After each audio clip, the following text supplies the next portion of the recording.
நம்மளுடைய முன்னோர்கள் சில கருத்துக்களையும் வச்சிருக்காங்க.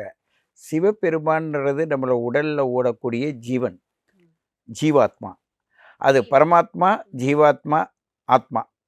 இந்த ஆத்ம சக்திய அம் எப்படி வச்சிருக்காங்க ஒரு கோவில்லனாக்க, அந்த மூலஸ்தானத்துக்கும் எதிர நந்தி தேவர் இருப்பார். நந்தி இருப்பார். இது அண்டத்தில காட்டுறது. நந்திக்கு குறுக்க போகாதீங்க.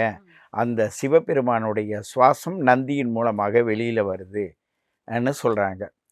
நான் ஒவ்வொரு அனலைஸ் பண்ணும்போது அண்டத்தில் இருப்பதெல்லாம் பிண்டத்தில இருக்கணும்ல. அப்போ 2ம் சேர்ந்தது தானே அந்த ஆன்ம சக்தி. அந்த சக்திக்குள்ள நம்மளுடைய பயன்பாட்டை எப்படி இத எடுத்திருக்காங்கன்னு சித்த புருஷர்களுடைய கருத்துக்கள பார்க்கும்போது, ஆன்மா என்பது ஒரு மனிதன்ட்டயும் இருக்கு. ஆன்ம சக்தி.